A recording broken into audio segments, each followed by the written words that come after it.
নবীজি বলেন মা বাবার দিকে যদি কেউ রহমতের নজরে তাকিয়ে থাকে সে একটা নফল হজের সওয়াব পায়। আমরা তাকিয়ে থাকি মা বাবা বাদ দিয়ে শ্বশুর শাশুড়ির দিকে। কথা বলে না কেন? সম্মানিত মা বোনেরা, আপনাদের ইবাদত বলছি। এবার অনেক মেয়ে আছে তারা মনে করে নামাজ পড়ি, রোজা করি, কালো বোরকা পরি, আমি জান্নাতে যাব না। যাবে কে? না। কোন স্বামী, যেমন আমি সবার পক্ষ নিয়ে বলছি, এখানে যত স্বামী আছে শুধু এই কয়জন না, এটা রেকর্ড হচ্ছে। 18.5 কোটি মানুষ বাংলাদেশে এখন। যত স্বামী, প্রত্যেকটা স্বামীর পক্ষ থেকে আমি হামজা বলছি, প্রতিটি স্বামী চায় বিয়ের পরে আমি খেয়ে থাকি না খেয়ে থাকি, আমার মা বাবা আমার সাথে থাকবে। এটা চাই কারা কারা দেখি হাত তোলেন তো। এই ক্যামেরা ওইদিকে মারো, আরো ক্যামেরা মারো, দেখো কার স্বামী হাত তুলিস। এই কথা বোঝা লাগবে। বসেন বসেন, এবার বসেন। সম্মানিত মা বোনেরা, শুধু ওয়াজ শুনতে আসা না, এটাই আপনার জীবনের প্রথম ওয়াজ, আসল ওয়াজ, এইটাই শেষ ওয়াজ। আপনি নিজের মা বাবাকে যেইভাবে মনে করেন, যেভাবে উদারতা দেখান, শ্বশুর শাশুড়িকে আপনি সহ্য করতে পারেন না, তাদের কিছু হলেই স্বামীর কানে কানে তুলে দেন। আপনি মানুষ, জীবনেও জান্নাতের ঘ্রাণ পাবেন না। আর আমি স্বামী হিসাবে বলছি, কোন স্বামীর মন তার স্ত্রী 100% পাবে না যতদিন পর্যন্ত এই স্ত্রী তার স্বামীর মা বাবার সাথে ভালো ব্যবহার না করবে। কিন্তু এখন এমন জামানা, সহ্যই করতে পারে না। নিজের মা বাবার হাজারো ভুল হয়, কিচ্ছু বলে না, আর স্বামীর মা বাবার পান থেকে চুন খসলেই স্বামীর কানে কানে তুলে দেয়। এই কথা বলছে, এরকম পুত্রবধূ দেশে নেই। এটা ছোট মনের বউ, এই ন্যারো মাইন্ডের বউ আমরা চাই না। কার কার বউর এরকম মন ছোট? হাত তোলেন তো। এই না না, আপনি হাত তুলছেন কোন আশায়? বাড়ি গেলে আজকে আপনাকে থাকতে দেবে? বলে তোর ওয়াজ শোনাচ্ছি, দাঁড়া, তোর খাটের নিচে থাকাবে না। মা বোনেরা, আমি আপনাদেরকে অনেক ভালোবাসি। আমি চাই না আপনি এই ছোটখাটো বিষয়ের জন্য জাহান্নামী হয়ে যান। আজ বাংলাদেশে আমার মনে হয় 100 জনের 95টা পুরুষ মানুষ মানসিক রোগী হয়ে যাচ্ছে এই ছোট বিষয়ের কারণে। আপনি ছাড়ই দিতে চান না, অথচ নামাজ পড়ে, রোজা রাখে, কালো বোরকা পরে। আপনি কিসের জন্য নামাজ পড়েন? আপনারা নামাজ নিয়ে কি আল্লাহ ধুয়ে খাবে? কিসের রোজা রাখেন, কিসের কালো বোরকা পরেন? পারিবারিক জীবনে শ্বশুর শাশুড়িকে নিজের মা বাবার মতো দেখা, এটা ইবাদত। ওয়াবিল ওয়ালিদাইনি ইহসানা, মা বাবার সাথে ভালো ব্যবহার করো, তাদের পেছনে খরচ করো সাধ্যমতো। দুনিয়াতে একটা জায়গায় আছে খরচ করার জন্য, আল্লাহ যে সিরিয়াল দিয়েছেন কোরআনে সূরা বাকারার 215 নম্বর আয়াতে। এটা 2 নম্বর পারা, 12 নম্বর পৃষ্ঠা, 14 নম্বর লাইনে আছে, ইয়াসআলুনাকা মাযা ইউনফিকুন। হে নবী, ওরা জিজ্ঞাসা করে যে টাকা পয়সা আমি উপায় করা শিখেছি, এখন আমি ইনকাম করি, কোথায় খরচ করব প্রথমে? আপনি বলেন, কুল মান ফাকতুম মিন খায়রিন ফালিল ওয়ালিদাইনি ওয়াল আকরাবিন ইলা আখির আয়া। হে নবী, আপনার উম্মতদেরকে আপনি বলেন, তোমরা ভালো ভালো কাজে সম্পদ ব্যয় করবা, খরচ করবা। আর দুনিয়ায় যত ভালো কাজ আছে সব চাইতে আল্লাহর কাছে ভালো কাজ মা বাবার জন্য। প্রথমেই আল্লাহ নাম দিয়েছেন মা আর বাবার। কথা বলেন না কেন? 2 নম্বরে নিকট আত্মীয় স্বজনের, 3 নম্বরে এতিম, 4 নম্বরে মিসকিন, 5 নম্বরে ইবনে সাবিল। এই যে যাদের নাম বললাম, এদের ভেতরে চরমোনার নাম আছে, 8 রশির নাম আছে। কথা বলে না কেন? কোন কারণে নিজের মা বাবা, আত্মীয় স্বজন, এতিম, মিসকিন, অসহায়, এই 5টা সিরিয়াল বাদ দিয়ে একবারে আপনি বরিশালে চলে যান। আমি কথা বোঝাতে পেরেছি, এই জন্য আপনি চিল্লাচ্ছেন। এরপরেও যদি কেউ না বোঝার ভান করে থাকেন, আমার মনে হয় আপনার বিবেক মরে গেছে। সিরিয়াল কি আমি বানালাম? আমি আয়াত নাম্বার, পারা নাম্বার, পৃষ্ঠা নাম্বার, লাইন নাম্বার বলেছি, ইবনে কাসিরে আছে। এরপরও যদি কারো বিশ্বাস না হয়, হুজুর প্রিন্সিপাল হুজুর জিজ্ঞাসা করে। সিরিয়াল কি আমি বানালাম স্যার? আল্লাহ বানিয়েছে। আপনি আল্লাহর সিরিয়াল বাদ দিয়ে মা বাবা বাদ, নিকট আত্মীয় স্বজন বাদ, এতিম বাদ, মিসকিন বাদ, ইবনে সাবিল বাদ, একবারে চলে যাচ্ছে উনি 8 রশি। আরে ভাই, 8 রশির নাম তো 6 নম্বরও নেই। কথা বলেন না কেন? কোথায় পেয়েছেন 1 নম্বরে তাকে? জীবনে কোনোদিন এই যে শীত চলে আসছে, একটা কম্বল মাকে কিনে দেয় না, একটা চাদর কিনে দেয় না, আর গরুর গলায় দড়ি নিয়ে যাচ্ছে 8 রশি। ওইটা তো এক গরু, আর গলায় দড়ি নিয়ে যাচ্ছে যেটা, এটা ডবল গরু। এই পাগলামি সামনে থেকে আর করবেন? এটা একটা ইবাদত, ইয়ার কি মারা খেলাচোরা করার জিনিস না, এটা ইবাদত। এটা আজকে থেকে সাধ্যমতো মা বাবার পেছনে খরচ করবেন, কারণ 3টা জায়গায় খরচ করলে আল্লাহ ওই টাকার হিসাব নেয় না। 1 নম্বরে যারা জিহাদের ময়দানে খরচ করে, 2 নম্বরে যারা কোরআন প্রচারে খরচ করে, 3 নম্বরে যে মানুষগুলো এই পৃথিবীতে পরিবারস্থ লোক, মা বাবা, স্ত্রী, সন্তান, এদের জন্য খরচ করে, এই টাকার হিসাব আল্লাহ নেবেন না। তাই বলে বর জন্য, ছেলে মেয়ের জন্য বিশাল এলইডি টিভি কিনে আপনি একেবারে ওয়াইফাই লাইন লাগিয়ে শুধু উলঙ্গ নাচ দেখাবেন নাকি? শরীয়তের ভেতরে থাকতে হবে। 4 নম্বরে ইবাদত পেয়েছি আমি অর্থনৈতিক জীবনে। সূরা বাকারার 188 নম্বর আয়াতে আল্লাহ দলিল দিয়েছেন, এই যে সুদ, যেটা এলাকায় বহু মানুষ আমি জানি টাকা ছেড়ে রাখে, টাকা আসে, 1000 টাকা দিয়ে দেয়, মাসে মাসে 1100 টাকা করে পায়, 100 টাকা লাভ। না, এলাকা আরো বেশি, 200 টাকা করে পান। এটা মায়ের সাথে জেনা করার গুনাহ আপনার আমলনামায় উঠতেছে। এই গুনাহ ছেড়ে দেওয়া লাগবে। কারা কারা এই টাকা ছেড়ে রাখেন, টাকা আসে, এটা আর নেবেন না? হাত তোলেন তো। ওরে আল্লাহ, এলাকায় এত মানুষ, নাউজুবিল্লাহ। আমি তো মনে করছিলাম নেই। না না, যারা হাত তুললেন অবশ্যই তারা এভাবে টাকা ছেড়ে রেখেছেন। টাকা যারা ছেড়ে রেখেছেন, এক্ষুনি তাওবা করে ওই টাকা আসলটা নেবেন, ডবলটা নেবেন না। বলেন, এটা যে ইবাদত আপনি জানেনই না। ইসলামী অর্থনীতিতে ইবাদত আছে না নেই? মুশারাকা আছে, মুদারাবা আছে, মুরাবাহা আছে, এটা আবার এক একটা 6 প্রকার করে। ইসলামী ব্যাংকে যারা আছে এলাকায় দায়িত্বে, এ বাংলাদেশে যত ব্যাংক আছে সব চাইতে ইসলামী ব্যাংকে লেনদেন করা আপনার ইমানের জন্য সবচাইতে বড় দামি জিনিস, দামি জায়গা, দাবি জায়গা এটা। কারণ এটাকে এই জালেমরা ধ্বংস করে ফেলেছে। ৭৫,০০০ কোটি টাকা এখান থেকে এই জালেমরা মারিং কাটিং করেছে। ইসলামী অর্থনীতি আবার জাগিয়ে তুলতে হলে ইসলামী ব্যাংক এই দেশে আবার জাগিয়ে তুলতে হবে, এটা ইমানের দাবি। এখন বলেন আমার সুদ নেই, সুদ নেই কোন ব্যাংকে বলেন? বাংলাদেশে 100% সুদ মুক্ত করতে হলে এই দেশে যাকাত ভিত্তিক অর্থনীতি কায়েম করা লাগবে। আর এইটা আমির হামজার ওয়াজে হবে, রাষ্ট্রীয়ভাবে আইন পাশ করা লাগবে। যতদিন পর্যন্ত যাকাত ভিত্তিক অর্থনীতি দেশে কায়েম না হয়, ততদিন পর্যন্ত অন্তত আপনি এই কাজ করেন। বিশ্ব নবী নিজে যতদিন মক্কায় ছিলেন ততদিন কাবা শরীফের দিকে নামাজ পড়েন নাই। কথা বললেন না? নামাজ পড়েছেন 13 বছর, না পড়েননি? কিভাবে পড়লেন? ওখানে তো 313টা মূর্তি ছিল। যতদিন ইসলাম কায়েম না হয় ততদিন উনি মূর্তির সামনে নিয়ে নামাজ পড়েছিলেন। বলেন, একটা মূর্তিকেও সরাতে পেরেছিলেন?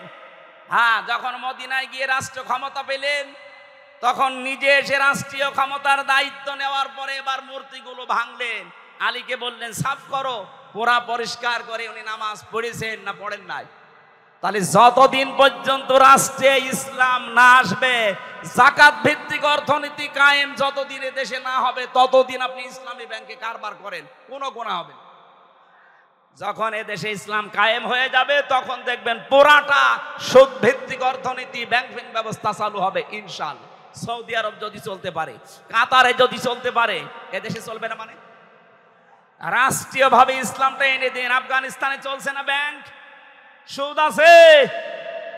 আপনারাও তখন 1000 টাকা ছেড়ে রাখবেন, 100 টাকা বেশি পাবেন না, এই সিস্টেম থাকবে না।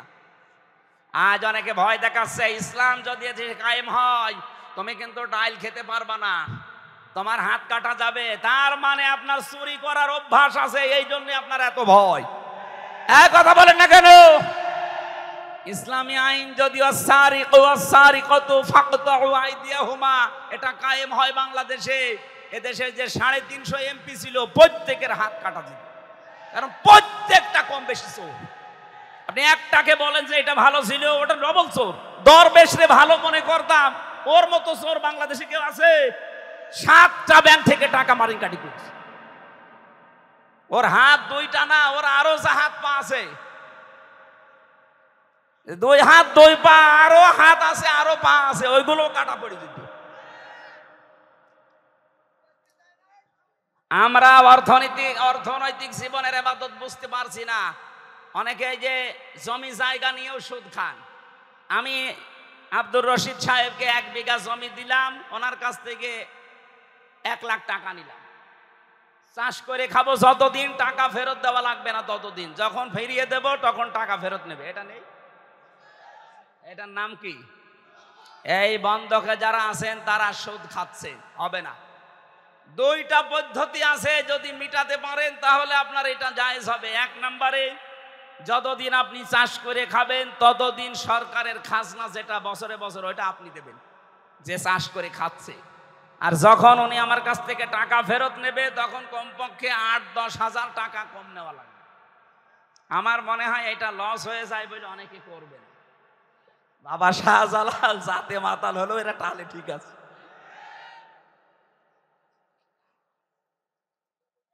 আর এই যে জমি জায়গা দিয়ে দেয় 1 বছরে 10,000 টাকা 1 বিঘা জমি থেকে আপনি দেবেন, করে খাবেন, এইটা জায়েজ আছে। কারণ 1 বিঘা জমিতে 10,000 টাকা উপায় করা 1 বছরে খুব বেশি কষ্টের কাজ না। কথা বলেন না কেন? আর একটা সিস্টেম আছে, খাই খালাসি। টাকা দেবেন, জমিকারে খাবে, ওই টাকার ফেরত দেওয়া লাগবে না, খেয়ে দেয় শোধ। এটা আছে এলাকায়? না, এইটা নেই। আমি জানি এই বাংলাদেশে কোনো জায়গায় নেই, খালি এটা হাদিসে আছে, তাছাড়া আমাদের দেশে নেই। মানুষ বললো না চাতে মাতাল, তাহলে ঠিক আছে। 1 লোক নাকি ছেলে খালি ফুল ছিঁড়তো বাগান থেকে। বাগানের মালিক যে বলছে, চাচা আপনার এই ছেলে যে আমাদের বাগানের ফুল ছেড়ে, আপনি নিষেধ করতে পারেন না? নিষেধ করবো কি করে, ওর মাথা একটু খারাপ, এই কারণ। ছেলে বলছে, বাবাজি আমার পাশেই তো আপনার বাগান, ওর মাথা যদি খারাপ হবে, ও বাগানের ফুল ছেড়ে আমার, আপনারটা ওর মাথা খারাপ, অত খারাপ। তা আমরা তো এইরকম পর্যায়ে আছি, এতগুলো মাসলা বললাম, মাথা খারাপ, অত খারাপ না। ও খাই খালাসিতে নেই, 1 বিঘা জমিতে 10,000, এইটাই নেই। আছে ওই 1 বিঘা জমিতে 90,000, 1 লাখ, ওইটাই। যারা টাকা ছেড়ে রাখছেন, টাকা আসে প্রতি মাসে মাসে, এই সুদের মতো মায়ের সাথে জেনা করার গোনা বাদ দেওয়ার দরকার নেই। যারা দিতে পারেন না তারা নামাজ কালাম ছেড়ে দেন। কি হবে আপনার নামাজ দিয়ে? আপনার একদিকে মায়ের সাথে জেনা করার গোনা উঠতেছে, আর একদিকে আপনি নামাজ পড়ছেন, কাটাকাটি, মাঝখানে জান্নাত যাবেন ফাও না। এই ভণ্ডামি আল্লাহ বুঝবে।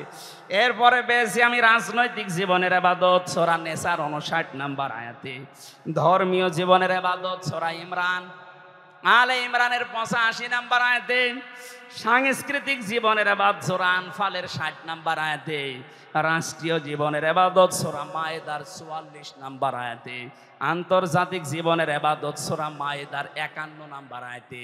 এক একটা আয়াতের ব্যাখ্যায় লক্ষ লক্ষ কথা লেখা আছে। আল্লাহ রাব্বুল আলামিন ঈমানদারকে ডাক দিয়ে জানিয়েছেন, ওয়া'বুদু রাব্বাকুম ওয়াফআলুল খায়রা লাআল্লাকুম তুফলিহুন। হে পৃথিবীর ঈমানদারেরা, আমরা ঈমানদার না বেঈমান? আরো জোরে বলেন তো, কোন বেঈমান আছেন? দেখেন আপনি আছেন নাকি? না, আমি বলছি দেখেন, এটা থার্মোমিটার আছে ঈমান মাপার। নবীজি বলেন, ইদা সাররাতকা হাসানাতুকা ওয়া সাআতকা সাজ্জিআতুকা ফাআনতা মুমিন। সাহাবী প্রশ্ন করলেন, হে নবী, আমার যে ঈমান আছে আমি কিভাবে এটা বুঝবো? নবীজি বললেন, যখন তোমার ভালো কাজগুলো তোমাকে আনন্দ দেবে আর অন্যায় কাজ করলে তোমার মন থেকে একটা বাধা আসবে, তখন বুঝবে তোমার ঈমান আছে। বাংলাদেশে আপনি তাকান তো, এখন নাই যে পরিবেশ আছে আছে, এর আগের যে অবস্থা, ভালো কাজ সবার কাছে ভালো লাগতো? বলেন, এই যে তাফসীর মাহফিলে কত মানুষ এসে কোরআনে কারিমের গাইডলাইন পায়, এটা ভালো কাজ না মন্দ কাজ? এই ভালো কাজটাও যাদের কাছে ভালো লাগে নাই, যারা 144 ধারা পর্যন্ত জারি করেছে, এদের ঈমান থাকে কি করে? এদের তো ভালো কাজ ভালো লাগে নাই। অন্যায় কাজ দেখলেও তাদের কাছে অন্যায় মনে হয়নি। 2006 সালে 28শে অক্টোবর লগি বৈঠার তাণ্ডবে জসিম ভাইয়ের মতো জীবিত মানুষকে যারা রাজপথে পিটিয়ে মারার পরে লাশের উপরে ড্যান্স দিয়েছে, এটা যে কত বড় ঘৃণিত কাজ! পৃথিবীর ইতিহাস পাল্টিয়ে ফেলেছেন আপনি। পৃথিবীর বহু ইতিহাস আমি পড়েছি, কিন্তু এই ইতিহাস আমি পড়িনি, পাইওনি, কারো কাছে শুনিওনি যে মানুষ হত্যা করার পরে তার লাশের উপরে ড্যান্স দেওয়া যায়। অথচ আপনারা এটা করে দুনিয়াকে দেখিয়েছেন। কথা বলেন ঠিক কিনা? এত বড় নৃশংস কাজ আপনার কাছে কোনো আঘাতও লাগে না আপনার অন্তরে? আপনার অন্তরে যে একটা ধাক্কা লাগবে তাও লাগে না, আপনি আরো আনন্দে করেছেন। আপনি যাই বলেন না কেন, আপনার কিন্তু ঈমান নেই। এখন আপনাকে ঈমান আনা লাগবে। এই জন্য ঈমান যাদের আছে আর যাদের নেই, আমি কিন্তু থার্মোমিটার দিলাম, আপনি মাপজোপ করেন। আল্লাহ এরকম ঈমানদার যারা ভালো কাজ দেখলেই আনন্দ লাগে, অন্যায় দেখলেই তাদের বাধা দেয়, মন থেকে কষ্ট লাগে, নবীজি বলেন ফাংতা মুমিন, তখন তুমি বুঝবে তোমার ঈমান আছে।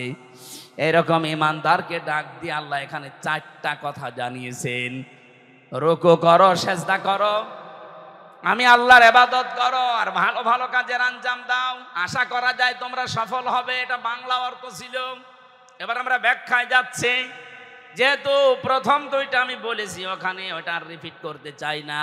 3 নাম্বার, ওয়াবুদু রাব্বাকুম, তোমরা ইবাদত করো তোমাদের রবের। কার? আরো জোরে বলেন। শব্দটাই ইবাদত। ইবাদত ব্যাপক অর্থবোধক একটা শব্দ।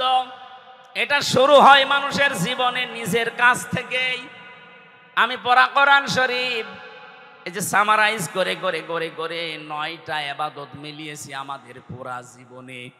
যদি ইবাদতগুলো আমাদের পুরা জীবনে আমরা সেট করতে পারি, এর পরের শব্দটায় যাওয়ার সময় দেখবেন একটা আলাদা অনির্বচন সুখ আপনি পাবেন। দেখেন এই শব্দের দিকে খেয়াল করে আল্লাহ রাব্বুল আলামিন বলেন তোমাদের ইবাদত করা লাগবে তোমাদের রবের। কেন?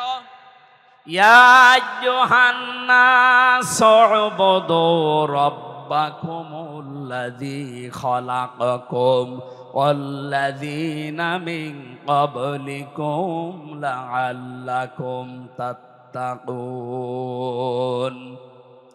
হে মানব মণ্ডলী, তোমরা ইবাদত করো ওই রবের যিনি তোমাদেরকে বানিয়েছেন। আমাদেরকে বানিয়েছেন কে? এই পৃথিবীতে এখন 4,500 ধর্মের লোক আছে। যে যেই ধর্ম মেনে চলে সে ওই ধর্মের একজন দেবতাকে অবশ্যই মানে না।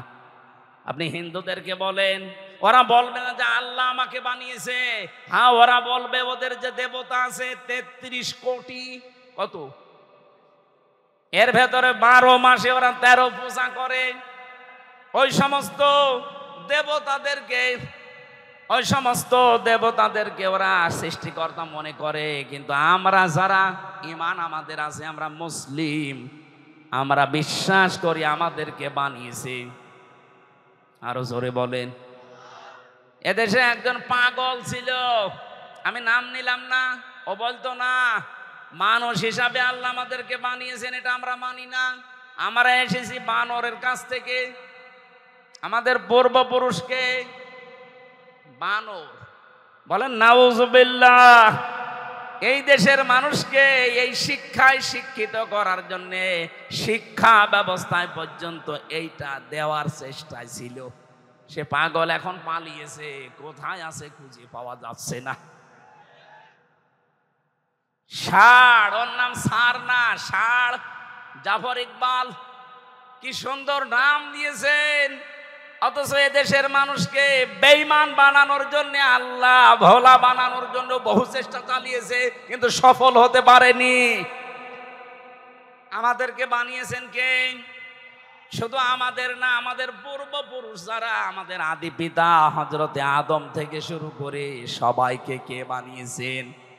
আল্লাহ পাক বলেন, তোমাদের সবাইকে আমি বানিয়েছি। এটা যদি সত্যিই বাস্তবতায় নিয়ে যেতে পারো, আশা করা যায় তোমরা আল্লাহ ভীরু হতে পারবে। এখানে কয়েকটা উদাহরণ আল্লাহ নিজের থেকে দিচ্ছেন। আল্লাযী জাআলা লাকুমুল আরদা ফিরাশা ওয়াস সামাআ বিনাআ ওয়া আনজালা মিনাস সামাই মাআন ফাআখরাজা বিহি মিনাস সামারাতি রিজকাল লাকুম ফালা তাজআলু লিল্লাহি আনদাদা ওয়া আনতুম তা'লামুন। বলেন আল্লাহু আকবার। যিনি তোমাদের জন্য জমিনকে বানিয়েছেন বিছানা, আর ওই আকাশকে বানিয়েছেন তোমাদের জন্য বিশাল এক ছাদ। আকাশ থেকে তিনি পানি নাযিল করেন, এই বৃষ্টি অবতীর্ণ করা দায়িত্ব তার। পৃথিবীর কোন মানুষ সবাই মিলে যদি চেষ্টা করেন, এক ফোঁটা বৃষ্টি আকাশ থেকে নামাতে পারবেন না। এই ক্ষমতা আল্লাহ কাউকে দেয়নি। কৃত্রিম ভাবে হয়তো বৃষ্টি আসবে আপনার দ্বারা, কিন্তু আকাশ থেকে বৃষ্টি নাযিল করা এটা দায়িত্ব কার? কেন আমি করি জানো? আনজালা মিনাস সামাই মা'আন ফাআখরাজা বিহি মিনাস সামারাতি রিজকাল লাকুম। তোমাদেরকে খাওয়ানোর জন্য যে রিজিক লাগবে, আকাশ থেকে বৃষ্টি নাযিল করার পরে জমিনে আমি আল্লাহ ফসল তৈরি করি। এত কিছু তোমাদের চোখের সামনেই দেখো।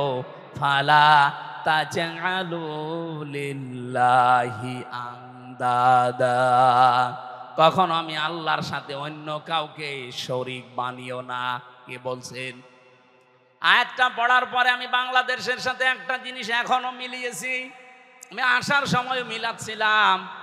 আল্লাহ পাক এতগুলো সৃষ্টির কথা বলতে বলতে আমাদেরকে দিয়েছেন, এ কথা বলতে বলতে বললেন আমার সাথে শরীক করবা না। অথচ জেনে হোক না জেনে হোক, এদেশের ৯৬% মুসলমানদের ভেতরে এই শিরিকটা আছে। অনেকেই এখনো পর্যন্ত বলছে ক্ষমতার উৎস জনগণ। এটা আল্লাহর সাথে অংশীদার স্থাপন করার নামান্তর। এক কথা বলেন না কেন? ক্ষমতার উৎসকে যারা এই কথা মানেন না, বিশ্বাস করেন না, যে মানুষগুলো বিশ্বাস করেন না ক্ষমতার উৎস আল্লাহ, তারা কিন্তু আল্লাহর সাথে শিরিক করছেন। আল্লাহর সাথে যারা শিরিক করে তারা হচ্ছে মুশরিক। এই কথা বলেন না কেন? জাতিকে আজ আবহমান কাল থেকে এই দেশে মুশরিক বানানোর জন্য সূক্ষ্ম সূক্ষ্ম কিছু ষড়যন্ত্র আছে, এখনো চলছে। এটা থেকে আমরা এই জাতিকে মুক্ত করতে চাই। আজকে থেকে যাদের এই ছোটখাটো বিশ্বাসী আছে, ক্ষমতার উৎস জনগণ, এক্ষুনি পাল্টাবেন, এক্ষুনি বিশ্বাস পাল্টান। এই বিশ্বাস নিয়ে আজকে বাড়ি যাওয়া লাগবে। ক্ষমতার উৎসকে আনতুম তা'লামুন। আরে বেটারা, তোরা তো জানিস যে আমি সবকিছুর উপরে, এরপরও আমার সাথে অন্য কাউকে অংশীদার করিস কোন কারণে? ফালা তাজআলু লিল্লাহি আনদাদা, আমার সাথে অন্য কাউকে জড়বি না। এমনকি আরো কিছু শিরিক এই দেশে আছে, যারা আল্লাহর নামের সাথে অন্য কাউকে ডাকেন, এইটাও শিরিক। ওয়াদারুল্লাযীনা ইলহাদুনা ফি আসমাই, আল্লাহর নামকে তোমরা ইলহাদ করবা না, উল্টা পাল্টা করে ডাকবা না, পরিবর্ধন করে দিবা না। বাংলাদেশে বহু জেলাতে এখন এই জিকির হয়, আল্লাহ আল্লাহ আল্লাহ জিকির করার পরে ইয়া আলী বাবা, শাহ আলী বাবা, কেবলা বাবা, কেল্লা বাবা, ফতে বাবা, এগুলো চলছে না। এগুলো যে প্রকাশ্য শিরিক, আল্লাহর সাথে অন্য কাউকে জোড়া যাবে না। অথচ সুন্নি নাম নিয়ে আমার এই তাহিরি ভাইরা বহু মানুষকে বিভ্রান্ত করে জাহান্নামে নিয়ে যাচ্ছে। সতর্ক থাকা লাগবে না, এরা ঈমান যে বিক্রি করে ফেলছে, এরা নিজেরা তো জাহান্নামে যাচ্ছে, আপনাকেও নিয়ে যাওয়ার জন্য চেষ্টা চালাচ্ছে। ওরা গোপনে কত কিছু পায় আপনি জানেন না। সুতরাং আপনাদের এই রংপুর রাজশাহী এই দুই বিভাগে এই সুন্নি নাম নিয়ে যারা মানুষকে প্রকাশ্য শিরিক করায় তারা যেন আসতে না পারে। এই কথা বলুন। এরকম প্রতিটি জেলাতে আওয়াজ তুলবেন, আল্লাহর নামের সাথে যারা অন্য কাউকে ডাকো এটা শিরিক। দলিল দেবেন সূরা ফুরকানের 68 নম্বর আয়াতের প্রথম অংশে, লিখে নেন এটা। সূরা কি ফুরকান 19 নম্বর পারা 4 নম্বর পৃষ্ঠা 12 নম্বর লাইনে 68 নম্বর আয়াতের প্রথম অংশে আছে, ওয়াল্লাযীনা লা ইয়াদউনা মা'আল্লাহি ইলাহান আখার। আল্লাহর সাথে যাতে অন্য কাউকে যে ডাকে তার শাস্তি হবে ডবল। কয়টা? এর পরের আয়াতে আল্লাহ জবাব দিয়েছেন, ইদাফ লাহুল আযাব, ইদাফ লাহুল আযাব ইয়াউমাল কিয়ামাহ, কিয়ামতের দিন তাদের শাস্তি হবে ডবল। সুতরাং এই কাজে বুঝে করেন আর না বুঝে করেন, আজকে থেকেই ফিরে আসবেন। আল্লাহর সাথে এই তাহিরির মতো অন্য কাউকে আর ডাকা, আরো জোরে বলেন। অনেকে বলেন হুজুর নাম ধরলেন, আরে ভাই নাম না ধরলে তো আপনি টের পাবেন না। ওরা যে জাতিকে শিরিক করে মুশরিক বানাচ্ছে, নাম ধরবো না করবো কি? আজকে থেকে সিদ্ধান্ত নেবেন, আমি আল্লাহ বাদে অন্য কাউকে ক্ষমতার উৎস মানি না। যদি কোন দল এটা বিশ্বাস করে ওই দলে আমি নেই। এটা কি শুধু সামিয়ানার নিচে না, মানে সামিয়ানার নিচ থেকে আপনি নিয়ে যাবেন না। হয়তো জিকিরের বেলায় আপনি আল্লাহ বাদে অন্য কারো নামে কেল্লা বাবা, ফতে বাবা, ইয়ালি বাবা জিকির করবেন না, কিন্তু ক্ষমতার উৎস জনগণ এইটা আপনি পাল্টাতে পারেন না। কি হয়েছে বলেন তো? আপনার কি মিথ্যা মনে হচ্ছে? কোরআনের কথা শোনার পরে যাদের মিথ্যা মনে হয় তারা কিয়ামতে যখন জাহান্নামের গেট দিয়ে ঢুকবে, ফেরেশতারা বলবে কি, তোমাদের কাছে কোনো নবী রাসূল যায়নি? আলেম ওলামা যে এ কথা কি তোমাদের বোঝায়নি যে ক্ষমতার উৎস আল্লাহ? এ কথা বোঝায়নি? তারা বলবে হ্যাঁ বলেছিল। ক্বালু বালা قد جاءنا نذير فكذبنا وقلنا ما نزل الله من شيء। আমাদের কাছে সতর্ককারী হামজা এসেছিল, আমাদের কাছে সতর্ককারী মাওলানা আব্দুস সাত্তার এসেছিল, কিন্তু মনে মনে হতো যে না, এরকম কিছু আল্লাহ নাজিল করেনি, ও মনে হয় মিথ্যা কথা বলছে। এরকম মানুষ দেশে নেই। এই কথা বলেন না কেন? আমি যেগুলো বলছি যদি অথেন্টিক মনে না হয়, কোন আলেমকে আপনি জিজ্ঞাসা করবেন, তুলে নিয়ে যান মোবাইলে। আল্লাহর সাথে যারা তাহিরি ভাইয়ের মতো অন্য কাউকে ডেকে জিকির করছেন, সে সুন্নি নাম নেন, গরম সুন্নি, ঠান্ডা সুন্নি, মিঠা সুন্নি, যাই বলেন আপনি জাহান্নামী, আপনার শাস্তি ডবল হবে। আল্লাহর সাথে অন্য কাউকে ডাকা, আরো জোরে দলিল আর একটা বলছি, সূরা আরাফ 9 নম্বর পারা 13 নম্বর পৃষ্ঠা 4 নম্বর লাইনের 180 নম্বর আয়াতের প্রথম অংশে আছে, ওয়ালিল্লাহিল আসমাউল হুসনা ফাদউহু বিহা। এটা আমার আলোচনার সাবজেক্ট না, এই জন্য আমি দলিলগুলো লম্বা করে বললাম না। যতটুকু বলেছি বাড়িতে মিলিয়ে নেবেন, দেখবেন এই জীবনে আর কোনোদিন আল্লাহর সাথে আল্লাহ বাবা, ফতে বাবা জিকির আপনি আর করবেন না। আমার মনে হয় রংপুর রাজশাহী বিভাগে এগুলো নেই, হালকা আছে। এগুলো সব বেশি চট্টগ্রাম আর সিলেটে পাগলের মতো জিকির করছে।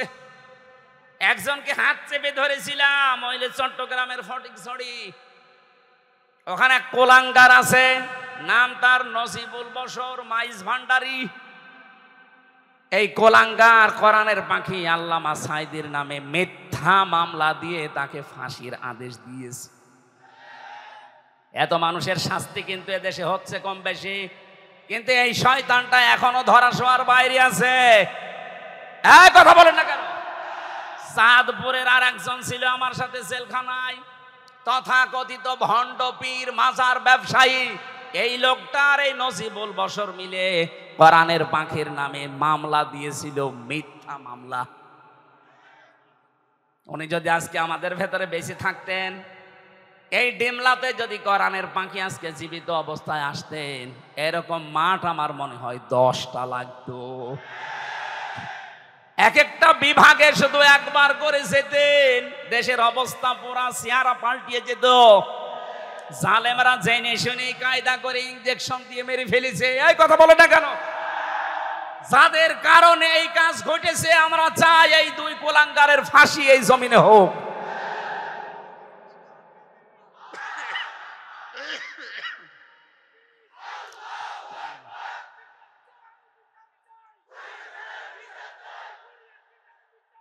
আমার ভাইরা, ইবাদত করা লাগবে আল্লাহর। প্রথম নাম্বারে ইবাদত শুরু করবে তার ইমানদার বান্দা বান্দিরা তার ব্যক্তিগত জীবন দিয়ে। কোন জীবনে? প্রথম আয়াতের দলিল বলছি এবার সূরা মায়েদা 7 নাম্বার পারা 4 নাম্বার পৃষ্ঠার 4 নাম্বার লাইনের 105 নাম্বার আয়াতে আছে। আপনি যে ব্যক্তিগত জীবনের ইবাদত শুরু করবেন কি করে? আল্লাহ রাব্বুল আলামিন বলেন, ইয়া আইয়ুহাল্লাযীনা আমানু আলাইকুম আনফুসাকুম লা ইয়াদুররুকুম মান দাল্লা ইযা হাতাদাইতুম ইলাল্লাহি মারজিউকুম জামিআন ফায়ুনাব্বিউকুম বিমা কুনতুম তা'মালুন। বলেন আল্লাহু আকবার। খুব খেয়াল করে শুনবেন, ইবাদত শুরু হচ্ছে এবার। প্রথমেই শুরু হবে ইবাদত আপনার ব্যক্তি জীবন থেকে। ও হে ইমানদারেরা, আগে নিজেকে নিজে সংশোধন করো, নিজেকে আগে নিজে পাল্টাও। আজকে এখান থেকে আপনি নিজেকে শুরু করবেন ইবাদতই নিয়ে আসার। ইবাদত মানে শুধু বসে বসে হু হু করা না, আজ নিজেকে পাল্টাতে হবে। নিজেদের বিশ্বাস, আকীদা, নিজেদের ঈমান যা আছে উলট পালট এক্ষুনি সংশোধন করা লাগবে। কোন মানুষ যখন নিজেকে পাল্টাতে আরম্ভ করে, এইরকম পবিত্র অবস্থায় যখন বিছানায় পড়ে মরণের বিছানায় কাতরাবে, ফেরেশতারা আসবে। এই তথ্যটা আছে সূরা নাহালের 32 নম্বর আয়াতে, আল্লাযীনা তাতাওয়াফাহুমুল মালাইকাতু তাইয়্যিবিনা ইয়াকুলুনা সালামুন আলাইকুম উদখুলুল জান্নাতা বিমা কুনতুম তা'মালুন। যখন আপনার বিশ্বাস, আপনার আকীদা, আপনার সব কিছু পোশাক পরিচ্ছদ, সমাজনীতি, অর্থনীতি, জীবনও পরিষ্কার পরিচ্ছন্ন, এমনকি পবিত্র অবস্থায় যখন আপনি আল্লাহর কাছে ধরা দেবেন, ফেরেশতারা এসে বলবে, আল্লাহর বান্দা শান্তি তোমার উপরে, ওই যে প্রবেশ করো জান্নাতে, যার কাজ তুমি দুনিয়ায় করেছিলে। আমাদের জীবনটা আমরা এমন ভাবে আল্লাহর দরবারে উপস্থাপন করতে চাই যে জীবনের দিকে তাকিয়ে আমার আল্লাহ নিজের ইচ্ছায় যেন মাফ করে দেয়। এই আয়াতের তাজবিন আর তাফসিরে আমি পড়েছি, যার জীবনটা আল্লাহর কাছে পছন্দ হবে, পবিত্র করার চেষ্টায় যে থাকবে, এই লোকটাকে কিয়ামতে আল্লাহ যখন হাজির করবেন, তখন সবার সামনে বিচার না করে নিজে একটা কুদরতি চাদর দিয়ে ঢেকে নেবেন বান্দাকে। মনে করেন আল্লাহর এই বান্দা, কি নাম আপনার? আব্দুর রশিদ সাহেবকে আল্লাহ ঢেকে নেবেন কুদরতি চাদর দিয়ে। সবার সামনে থেকে আলাদা করে নিজে আলাদা ঢেকে নিয়ে বলবে, রশিদ এই এই অপরাধগুলো দুনিয়ায় করেছিলি। চিন্তা করবে, আমি এখন কিভাবে অস্বীকার করি, আমার তো চোখের পলক পর্যন্ত আল্লাহ জানে। কথা বলেন না কেন? ইয়ালামু খায়িনাতাল আ'য়ুনি ওয়া মা তুখফিস সুদূর। চোখের পলকে কি ইশারা করো কেউ জানে না, এ খবর জানে কে? তোমার মনের ভেতরে কি কিছু কি মারে কেউ টের পায় না, এটা টের পায় আমি আল্লাহ আরশে বসে। চিন্তা করবে আমার মনের ভেতরে কি আছে সেটাও যখন আল্লাহ জানে, এখানে আর মিথ্যা কথা বলি আমার কোনো বাঁচার উপায় নেই। তাজ্জিবিন আর ব্যাখ্যায় ফি জিলালিল কোরআন মুফাসসির লিখেছেন, তখন আব্দুর রশিদ ডাক দিয়ে বলবে, মাবুদ আমার ভুল হয়ে গেছে, আমার ভুল হয়ে গেছে, এখন তুমি যা করবে করো। আল্লাহ যদি কারো উপরে অবিচার করে সে তো আর জান্নাত পাবে না। বিধায় আল্লাহর কোনো অবিচার বলতে কিছু বলেন বলেন, আল্লাহ ন্যায় বিচার করলে আমরা কেউ জান্নাত পাবো না। হ্যাঁ, একটা মাত্র বুদ্ধি আছে, আল্লাহ যদি আমাদেরকে নিজ গুণে মাফ করে দেন। ওই তাজ্জিবিন আছে মানুষগুলো যত বেশি চেষ্টা চালাবে, তার এই পোশাক, তার এই শরীর, তার কর্মজীবন, তার প্র্যাকটিক্যাল লাইফ, এমনকি তার বিশ্বাস, আকীদা, ঈমান, এগুলো যত পরিষ্কার পাবে আল্লাহ তখন একেবারে আলাদা করে ঘিরে নেবে। একা একা আল্লাহ নিজের সামনে বলবে, বল এই কাজগুলো করেছিলি। স্বীকৃতিটা নেওয়ার পরে যখন দেখবে অসহায়, এই অসহায়ত্ব আল্লাহর কাছে প্রকাশ করার পরে আল্লাহ বলবেন, যা আজকে তোরে আমি মাফ করে দিলাম, কাউকে বলবি না। এইরকম একটা কিছু যেন আল্লাহ আমাদের সবাইকে দান করেন, বলেন আমিন। আজকে নিজেকে সংশোধন কতটুকু করেছেন, কি আছে আল্লাহর কাছে দেখানোর মতে আপনার বলেন তো? কবি জানিয়েছে, আল্লাহ কাসিরুন ইনদাল্লাহ বাইনাকাং তাওয়া বাইনাল্লাহ হাল্লাকা সাদাকাতুন তাখফা লা ইয়ালামুহা ইল্লাল্লাহ। ও আল্লাহর বান্দা, তোমার কি এমন গোপন কিছু আছে যেটা তুমি ছাড়া কেউ জানে না? এমন কোন গোপন দান আছে, গোপন সাদাকা আছে, গোপনে কোনো ভালো কাজ দুনিয়ায় এমন কিছু করেছো যেটা তুমি ছাড়া আর কেউ জানে না? আমাদের জীবনে এরকম একটা লম্বা সেজদা আছে না? আপনি কি করলেন বলেন তো? আফসোস করা দরকার আপনার জীবন নিয়ে। আমি জেলখানায় দেখেছি এক একজন মানুষকে সেজদায় পড়ে থাকতে 40 মিনিট, 45 মিনিট, 1 ঘন্টা পড়ে আছে সেজদায়। তারা নিজেদের এই অপরাধের জন্য জেলখানায় বসে বসে কষ্ট পাচ্ছে, এই কারণে না, পেছনের দিকে তাকিয়ে ভেবেছে, আল্লাহ আমি কি করেছি? এতটুকু অপরাধে যদি আমি 3 বছর, 5 বছর, 10 বছর কারাগারে থাকতে পারি, দুনিয়াতে আমার এই 60 বছর, 50 বছরে কত কিছু করেছি, আমি তোমার কাছে যাওয়ার জন্য কি নিয়ে যাচ্ছি? এই অনুশোচনা বোধ থেকে দেখতাম রাত 2টা, 2:30টায় উঠে 2 রাকাত নামাজে এই 1.5-2 ঘন্টা কাটিয়ে দিত। ওই সময় একটা আলাদা মজা পাওয়া যেত, বাইরে এসে ওইটা এখন আর আমরা পাচ্ছি না। আমাদের নিজেদের জীবনকে এখনই সংশোধন করার সময় এসেছে। যে যেখানে আছি প্রত্যেকেই নিজের সম্পর্কে ভাবেন। আল্লাহ নিজে আপনাদেরকে আহ্বান জানাচ্ছে, আলাইকুম আনফুসাকুম, নিজেকে আগে সংশোধন করো, নিজের জীবন সম্পর্কে আগে একটা পরীক্ষা নাও।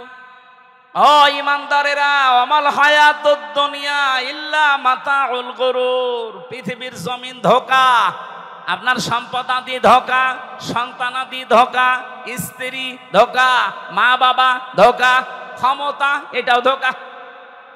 আল্লাহ কেন এগুলো বারবার আমাদেরকে জানিয়েছেন? এখানে যত ধনী মানুষ আছেন না, 200 বছর পরে যদি আপনি এই ডিমলাতে ফিরে আসেন, 200 বছর মাত্র, কত? মাত্র 200 বছর পরে আপনি এই ডিমলায় যদি আবার ফিরে আসেন, আপনার যত আপন আত্মীয় স্বজন হোক, 200 বছর পরে আপনাকে আর পরিচয় দেবে না। এমনকি যে বাড়ি আপনি বানিয়েছিলেন, ওই বাড়িতেও আপনাকে উঠতে দেবে না। আমি কি বানিয়ে বলছি? এইটাই বাস্তব। অথচ এই বাড়ি বানাতে গিয়ে আপনি হালাল হারাম দেখেননি। বাবা শাহজালাল সব হালাল, এইভাবে করে বাড়ি বানিয়েছেন। অনেকে শুনলাম এই নীলফামারী জেলাতে এখন থাই ক্যাসিনো আরম্ভ করেছে, নাকি এই ডিমলায় শুরু হয়নি? কি করবেন আপনার এই সম্পদ দিয়ে? থাই ক্যাসিনোর মাধ্যমে কোটি কোটি টাকা দিয়ে বাড়ি বানালেন, বানান। 50 বছর পরে তো আপনি মরে যাবেন। আর 100 বছর পরে যদি আপনি এই বাড়িতে এসে বলেন যে বাড়ি আমি বানিয়েছিলাম, আপনার নাতির নাতি যে থাকবে বলবে, কিসের কথা বলেন আপনি, দূর হয়ে যান। থাকতে যদি চান ওই মসজিদে গিয়ে থাকেন। এই কথা বলছেন, পৃথিবীর জমিন এই, আর এইটার জন্য আমার নিজের জীবনের কোনো সংশোধন নেই।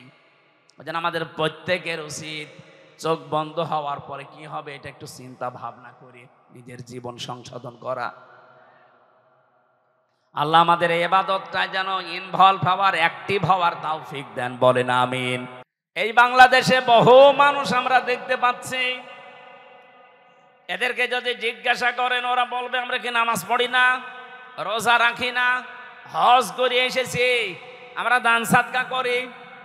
এই যে চারটা কথা বললাম, নামাজ পড়া, রোজা রাখা, দান করা, সাদকা করা আর হজ করা, এই চারটা কাজ কার হুকুম? আরো জোরে বলেন। আপনি আল্লাহর কথা, আল্লাহর আইনগুলো মেনে নিচ্ছেন, কিন্তু আল্লাহ পাক এই জামানায় যাকে শেষ নবী করে পাঠালেন, প্রেরিত পুরুষ মুহাম্মাদুর রাসূলুল্লাহ, আপনি তার জীবন আদর্শ মানতে কথা বললেই মনে হয় যে আপনি মনে করেন রাজনীতি করছে। আরে ভাই, নবীজি নিজে প্রেসিডেন্ট ছিলেন, রাজনীতি না করলে উনি প্রেসিডেন্ট হইলেন কি করে? আমাদের যিনি প্রেসিডেন্ট আছেন চুপ্পু মিয়া, উনি কয়েকদিন আগেই ঘোষণা দিয়েছে আমাকে ঠেলা দিয়ে ফেলে দেওয়া যাবে না, আমি রাজপথ থেকে উঠে এসেছি। তার মানে রাজনীতি না করলে আপনি রাষ্ট্রনায়ক হতে পারবেন না। কথা বলেন না কেন? নবীজি অবশ্যই রাজনীতি করেছেন, নাই তো রাষ্ট্রনায়ক হলেন কি করে? এই ছোট কথাটা আপনার কাছে আসে না কোন কারণে? আমি জানি আপনি এই কথা যদি মেনে নিতেন তাহলে রাসূলের জীবনী 13 বছর বললে অনেকের কাছে ভালো লাগে, কান্নাকাটি করে মক্কার জীবনটা, কিন্তু যখনই তার কাছে মদিনার জীবন সম্পর্কে তথ্য দেওয়া হয়, ওই মানুষগুলো তখন হয় রাজনীতি মনে করে, নাই দুনিয়ার কাজ মনে করে চলে যায়। আমি কথা যেটা বোঝানোর জন্য এ পর্যন্ত আসলাম, আমি আশা করছি আপনি বুঝে ফেলেছেন। আপনি আল্লাহর হুকুম মানেন, আমি দেখতে পাচ্ছি আপনি নামাজ পড়েন, রোজা রাখেন, হজ করে এসেছেন, দান সাদকাও করেন, মসজিদ মাদ্রাসার সভাপতি সেক্রেটারি বসে আছেন, কিন্তু যখনই রাসূলুল্লাহর জীবনী সম্পর্কে বলা হয় যে রাসূলকেও মানা লাগবে, শুধু 13 বছর না, পুরা 23 বছর। কথা বলেন না কেন? 40 থেকে 63, এই 23 বছরের পুরা জীবনী আপনাকে মানা লাগবে। নামাজের মতো এই 23 বছর মেনে নেওয়া ফরজ। বলেন, যদি একটা সেকেন্ড আপনি বলেন না এটা আমি মানি না, আপনি বেঈমান। কারণ আপনিও হযরতে মুসা আলাইহিস সালামকে অস্বীকার করছেন, মুহাম্মদুর রাসূলুল্লাহকেও অস্বীকার করছেন। আমি আশা করি আপনি কথা বুঝেছেন। যে মানুষগুলো আজ আল্লাহ একজন আছে এই কথা বলে, কিন্তু তার প্রেরিত পুরুষকে মানে না, তার আদর্শের কথা বলতে গেলেই রাজনীতি মনে করে চলে যায়, তার মরণ হবে ফেরাউনের মতো। এবার যান, কোথায় যাবেন নিয়ে যান। এ মাহফিল হয়ে গেছে, যা বললাম বোঝার মতো শক্তি থাকে আপনার, এ মাহফিল হয়ে গেছে। আজ বাংলায় বহু মানুষ এই চরিত্রের আমরা দেখতে পাচ্ছি, আল্লাহর কথা বললে মেনে নেয়, কিন্তু রাসূলুল্লাহর জীবন চরিত্র বললেই ওর কাছে রাজনীতি মনে হয়। কসম করে বলছি, আপনার মরণ হবে ফেরাউনের মতো। আপনি ওকে ফেরাউনের মতো সটকি হয়ে থাকতে চান? বলেন। আল্লাহ পাক ওকে ডাক দিয়েছিলেন, আল আন, এখন, অকদ আসাইতা ক্বাবলু ওয়া কুনতা মিনাল মুফসিদিন, এখন তুমি আমার কাছে ঈমানের স্বীকৃতি দাও, অথচ এর আগে তুমি বড় সন্ত্রাসী ছিলে, ফ্যাসিস্ট ছিলে। মুফসিদিন মানে ফাসাদ সৃষ্টিকারী, সন্ত্রাসী, ফ্যাসিবাদী। এই 15.5 বছরে যেটা দেখলাম, এরাও যদি ঈমান আনতে চায়, আমার মনে হয় আল্লাহ ঠিক এই কথাটাই শোনাবে। এখন তোর জন্য 14.5 বছর অনেকে আয়না ঘরে ছিল, তোর কারণে আমির হামজা 3 বছর বিনা কারণে ফাঁসির কন্ডেম ছিল। এ কথা আল্লাহ বলতে পারে না? আপনাকে রাগ হয়ে গেল? আমি ভুক্তভোগী, এই কারণে বললাম। আমি যখন নিজে দেখেছি ওই মাটির নিচে এত বড় বড় নখ হয়ে গেছে এক একজনের, চুল দাড়ি গোপ মনে হচ্ছে জঙ্গল থেকে বেরিয়ে আসতেছে। রাতের বেলা যখন নিয়ে আমাকে ঘরের ভেতরে নিয়ে যেত, রাত 11টা, 11:30, 12টার সময় নিয়ে যেত, কারারক্ষী যারা দায়িত্বে আছে ওখানে জিজ্ঞাসা করতাম, ভাই কয়টা বাজে? কারণ আমরা জানতাম না যে এটা কোন মাস কোন বছর। এমনও মানুষ ওখানে আছে 14 বছর পড়ে আছে। আপনি ভাবতে পারেন একটা কবরের মতো জায়গায় জিন্দা মানুষ 8 বছর 10 বছর 14 বছর পরে বেরিয়ে আসতেছে। ও জানে না যে এখন কোন বছর চলছে, ও জানে না কোন মাস চলছে, তাও জানে না কোন বছর চলছে, ওর জানা নেই কয়টা বাজে কি বার আজকে, কিছু জানে না। এমন একটা জায়গায় আপনি 5 দিন যদি থাকতে পারেন, আপনাকে আমি পুরস্কার দেব। অথচ 14 বছর একটা মানুষ, এত বড় বড় আঙ্গুল নখ হয়ে গেছে, ওরা দেওয়ালের সাথে খুশিয়ে খুশিয়ে লিখত যে ভাই যদি বাইরে যেতে পারেন এই নাম্বারটায় জানাবেন যে আমি বেঁচে আছি।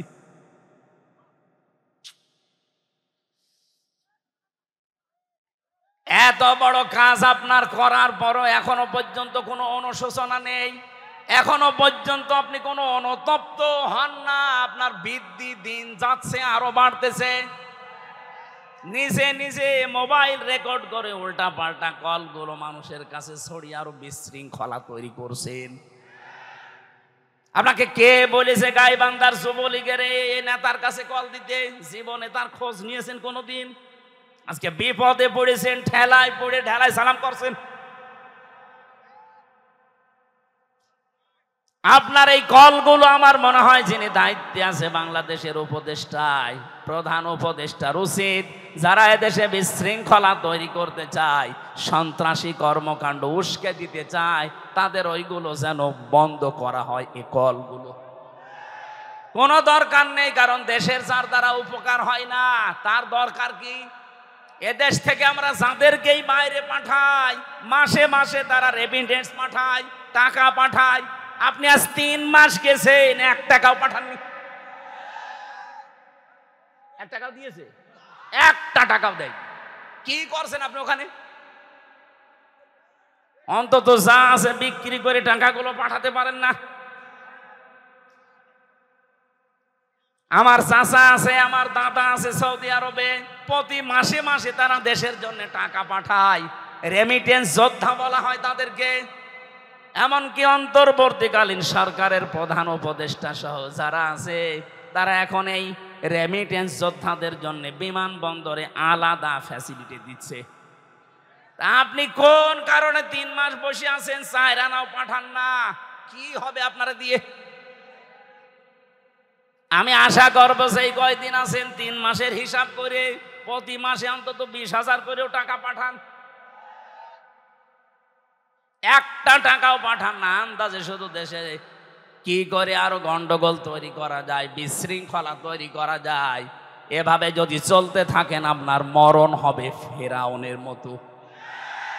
ওকে আল্লাহ যেমন বলেছিল আল আন, এখন তোর কারণে হাজারো বান্দা বান্দি দুনিয়ায় আসতে পারে নাই।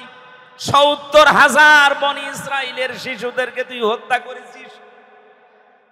7 জন সব চাইতে যারা ঈমান এনেছিল 7 জন জাদুকারকে তুই হত্যা করেছিস। শুধু হত্যা না, মেরে ফেলার আগে হাত পা বিকলাঙ্গ করে বিপরীত দিক থেকে কেটে দিয়েছিস। আমি হিসাব করলাম সূরা শুআরার এই তাফসীরে আয়াতটা পড়ার পর কোরআনে কারিমে আল্লাহ লামে তাকিদ দিয়েছেন, যারা ঈমান এনেছিল মুসা নবীর প্রতি, ওই জাদুকরদের ভেতরে 7 জনকে সে অঙ্গ কেটে দিয়েছিল বিপরীত দিক থেকে, 1 হাত আর 1 পা। এই কথা বলছেন না? যারা আলেম আছে এনারা তো জানবে, 7 জন মানুষকে তার অঙ্গ হানি করার কারণে ফেরাউন আজ ইতিহাস হয়ে আছে। অথচ এই লেডি ফেরাউন, এর কারণে 2227 জন এই হাত কেটে ফেলা লেগেছে, পা কেটে ফেলা লেগেছে, কারণ এমন ভাবে গুলি করেছে, গুলি বের করার জন্য পা কেটে ফেলা লাগবে। 7 জনকে বিকলাঙ্গ করার কারণে যদি ফেরাউন ইতিহাস হয়ে থাকে, 2227 জন মানুষের হাত, পা, চোখ, এমনকি অন্ডকোষ পর্যন্ত উড়ে গেছে। এ কত বড় ফেরাউন! এরে যদি আল্লাহ হেদায়েত দেয়, আমার মনে হয় ফেরাউনকেও হেদায়েত দেওয়ার দরকার ছিল, কারণ সেও এরকম আয়না ঘর বানায়নি। এই কথা বলেন না কেন? তার শাস্তির কথা আমরা পড়েছি হাদিসে, কোরআনে, কিন্তু আয়না ঘরের কথা পড়িনি। দেখি ইতিহাস বানিয়ে গেলেন আপনি। হয়তো আপনি আর 5-7 বছর 10 বছর পরে মরে যাবেন, কিন্তু কিয়ামত পর্যন্ত আপনার নামটা মানুষ নিলেই ফেরাউনের মতো, হামানের মতো ঘৃণা করে নেবে।